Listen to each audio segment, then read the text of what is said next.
What do you guys think of my new do? Yeah, I got a haircut yesterday. I mean, for those of you who don't already know, I actually schedule my haircuts like months ahead of time. In fact, my next haircut's not going to be until July. But I suppose considering what just happened,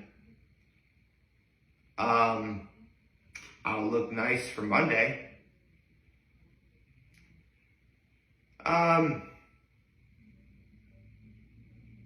For the moment, I would say that I'm hanging in there.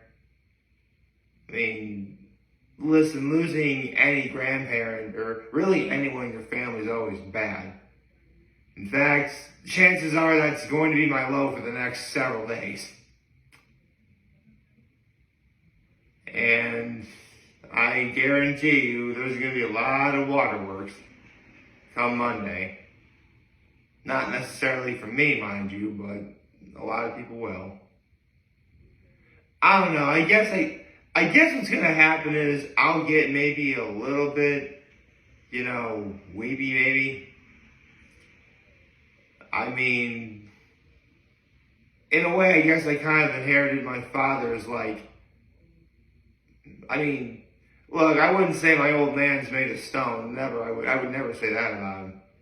But honestly, I've never really seen him so much as pout or anything when it came to stuff like this.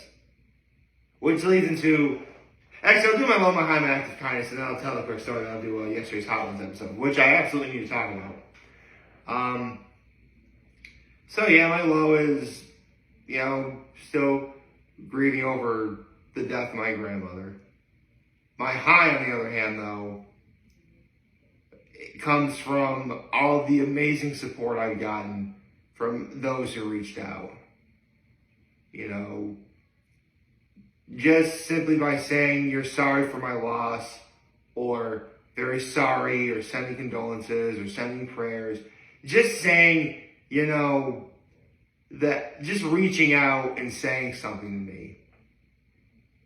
It's a simple act of kindness, but it really does go a long way. And I could not thank each and every one of you enough who reached out to me. You guys know who you are. So naturally, my high is all the amazing support I've gotten from those who reached out. Again, it's a simple act of kindness, but it goes a long way. Of course, it will never go unnoticed, and it's greatly appreciated. And my act of kindness was,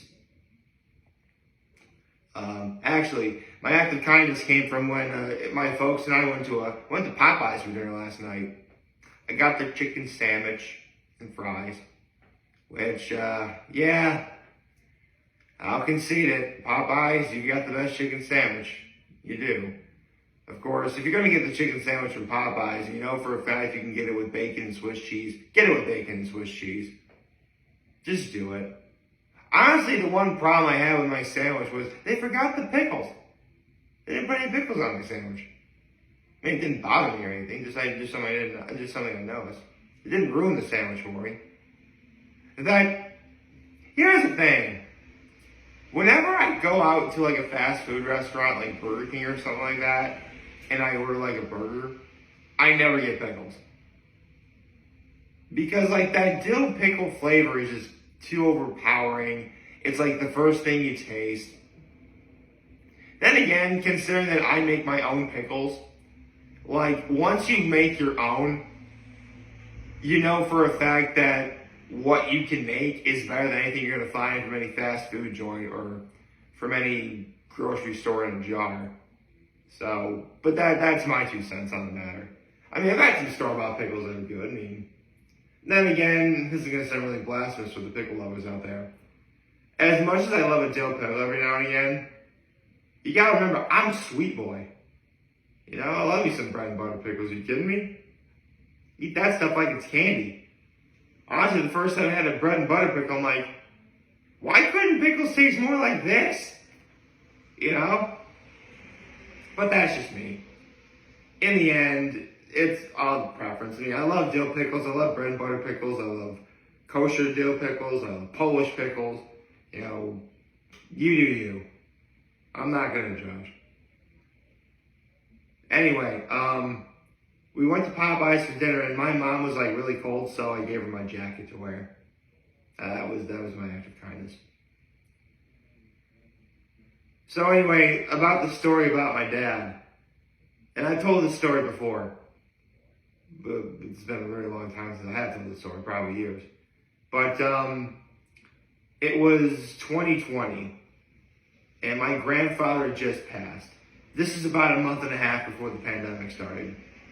Actually, about 2 months. Actually, I did 2 months before the pandemic started. And we're at my grandfather's calling hours. This is my grandfather on my mother's side, by the way. And at this point, I mean, my dad had been exposed to death several times.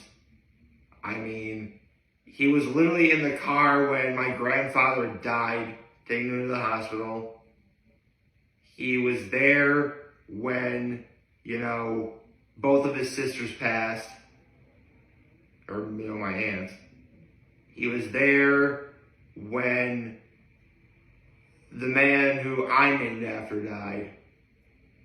He was even there one cold February, I think it was February, morning, where he spotted the neighbor's dog dead laying on the ground. Keep in mind, this is like in the early morning when he was running, and, you know, it's cold. I mean, it's early morning in February, well, it was in the wintertime, I know that. Point is, it was cold, found the dog dead. His dog's tongue was literally stuck to the ground, because, you know, that can happen.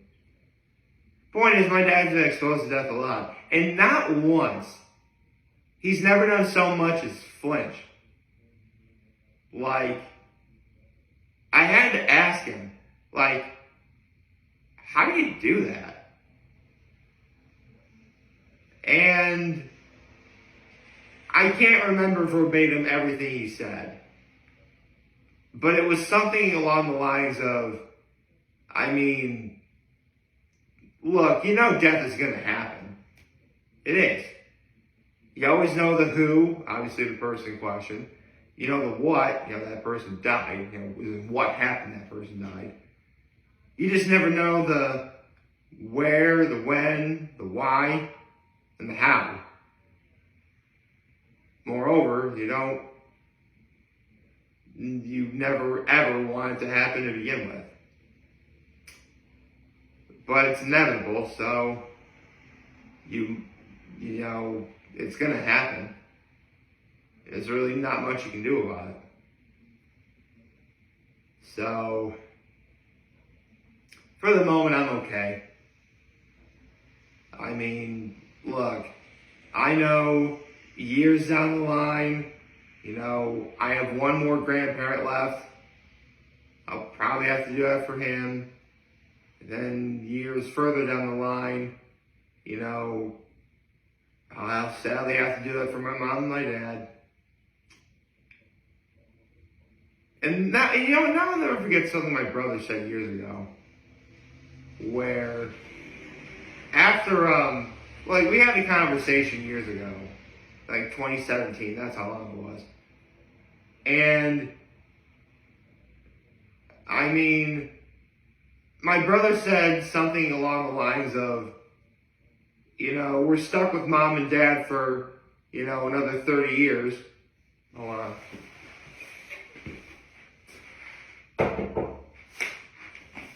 Had to knock on wood. We're stuck with mom and dad for another 30 years, and then we're all we got. Listen, I'll admit, my relationship with my brother isn't necessarily the greatest. I mean, it's definitely improved in the last several years, to be sure. I mean, because I know people who were like, their siblings are like their best friends. And don't get me wrong, I love and respect my brother. My brother's a good man. You know, he's a devoted husband, a devoted father. You know, he's legit he's the whole package. He is. Unfortunately, though, a lot's happened between us where I don't know if I would necessarily call him my best friend. At least not to the point where, like, because, like, there's these two sisters I know that, like, post funny stuff about each other, but it's, like, funny because it's true. And, like, that's the sort of relationship I kind of wish I had with my brother. But sadly, that isn't the case. I mean, don't get me wrong, it's still a good relationship. I mean, on the whole, I am glad he's my brother. I am. It's just, again, compared to, like, other people I know whose siblings are, like, their best friends. I mean, it usually happens more for sisters than for brothers. But, again, I think it's more like a boys versus girls thing. Because, like, again, the sisters are, like, each other's best friends, whether they realize it or not. Brothers, I think it's because we're guys. I think we understand that. We're just never going to admit it. But, I don't know. That's just what I've noticed. Okay. Let's talk about Hot Ones because, I mean, it's not just any episode of Hot Ones. This is the season finale, season 23 of Hot Ones, man. Now, Conan O'Brien. And good Lord, it was a season finale for the ages. So let's not beat around the bush and let's get this started. They talked about how Conan would define comedy's role in the travelogue genre. You know, you gotta travel all over the place and talk about stuff. I mean, Conan O'Brien loves to travel.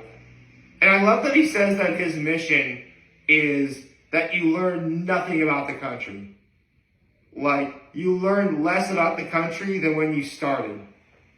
Like, talking about it.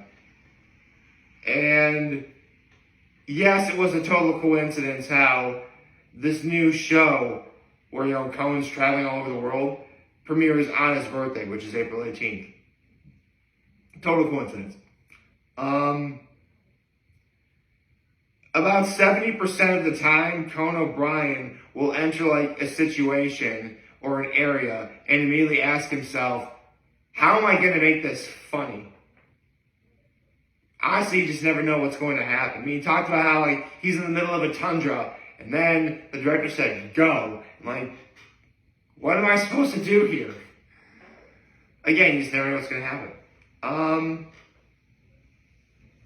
He talked about how in the old days, like when it cut to commercial, like the television show host would it used to be they wouldn't talk to the audience at all. But then like Conan tried to keep the audience alert.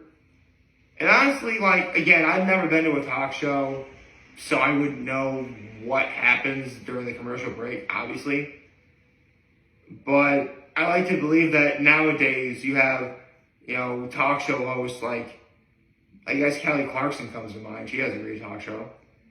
You know, where, like, you engage your audience during the commercial to keep them focused on what's going on. That's really cool. The worst thing a guest can do on a talk show is tell the audience that it's not going well. Partly because audiences want to see a good show, which is true. Man, if I was on a talk show right now, I don't think it'd be a good idea. I mean, my grandma died. Dude, I wouldn't want to kill the audience's mood doing that. He talked about the most harrowing encounter with wildlife when he had animal experts on the show. He dealt with a water buffalo, and the producer told him to get on the water buffalo, and then the water buffalo like fucking broncoed him off, and then he landed on the concrete floor, had a hematoma on his hip so big he couldn't get his jeans on and off.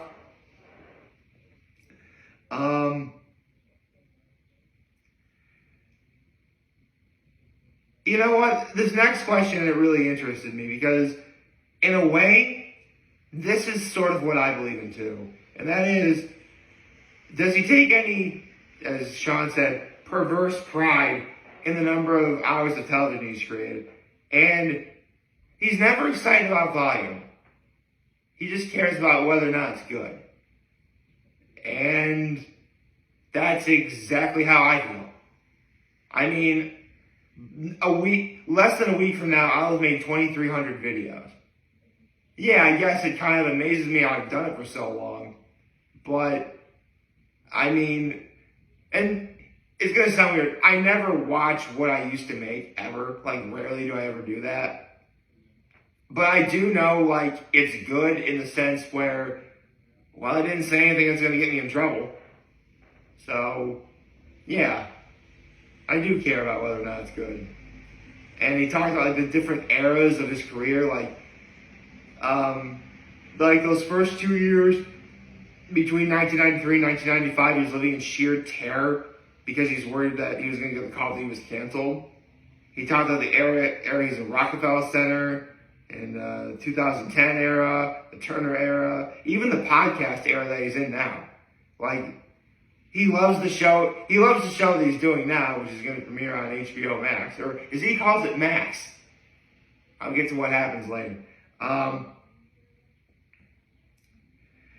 It's actually true that back when he worked for SNL, he went to David Letterman's studio, which is a Studio 6A, would sit at David Letterman's desk and write material, which he then went on to talk about, like, because Sean asked him, like, were any of the old guards still there? The building was, and, like, some of the camera people. And that was it.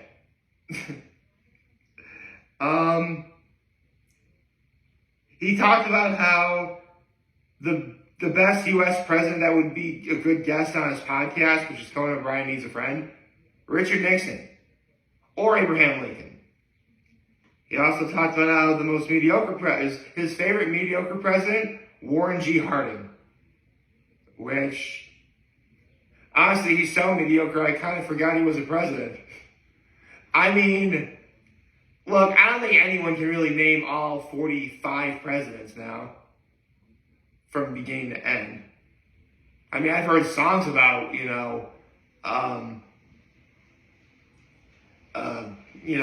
doing the presidents, but I couldn't do it now. Maybe someday I will. I don't know. And now we get to the ninth wing. Now, all throughout this episode, for the most part, the spice was never affecting Conan at all.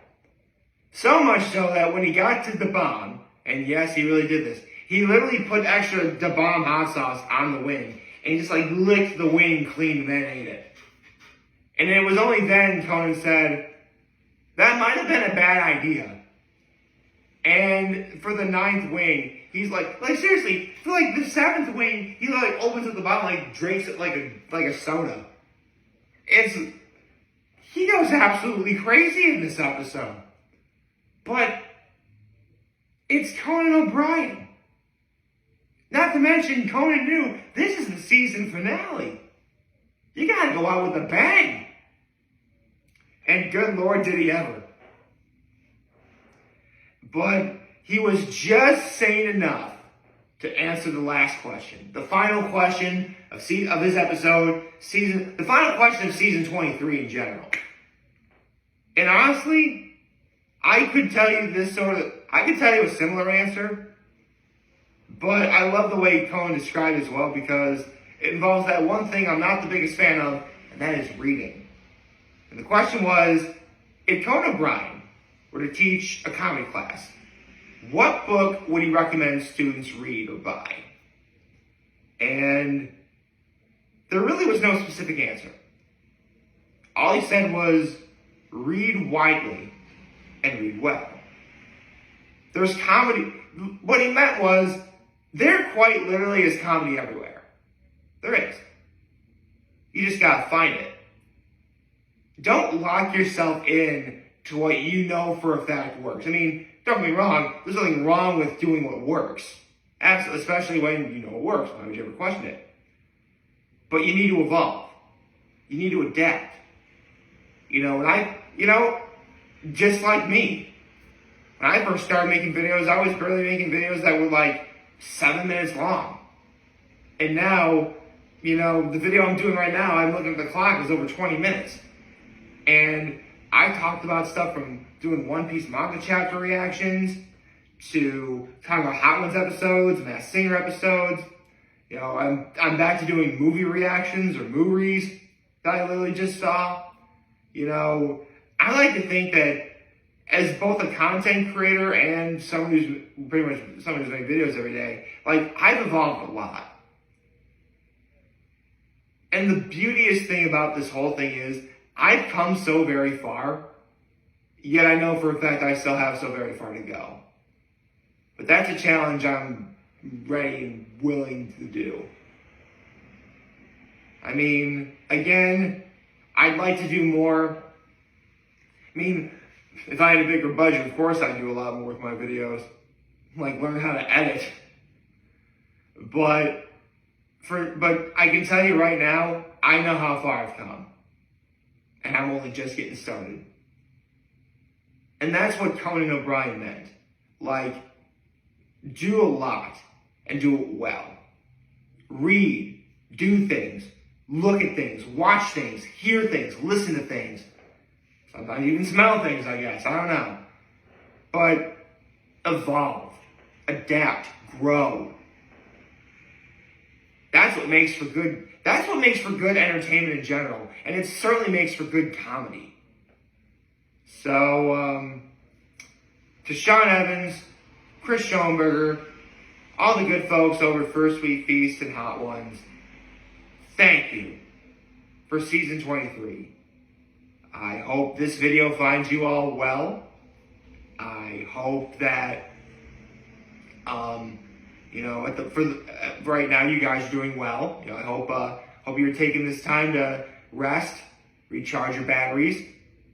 I hope Sean Evans is currently avoiding chicken wings at all costs at the moment, because Sean Evans will tell you that he never wants to eat chicken wing ever again. But, you know, I guess that comes with the territory. I hope you guys are living a nice spicy life, but not too spicy. And come probably May, I suspect it's going to be the first week of May when we get season 24 beginning. Probably after Cinco de Mayo. So probably the May 10th, I think. Or at least by May 10th, we'll get like the hot sauce lineup reveal. So, yeah, we'll say May 10th. That's when something about season 24 we'll hear about. But for now, good folks over at First Week Feast and Hot Ones, take care. And I hope you all take care as well. I'm very humbled to make this video. For all of you guys that watch, enjoy for today. I'm hopefully have a wonderful, wonderful Friday. Oh, I forgot to say happy Friday. Happy Friday, folks. Also, like and subscribe. That'd be really cool. And remember, if any of you guys want to talk or chat, I hope you all have a wonderful Friday as well. It's raining outside right now, so you know it's metaphor. You know what? It's fitting. It's been raining all weekend. Say what happened. And remember, if any of you guys want to talk, the channel is going to be here to lend us back. Take care and make good choices. 607 all day, baby.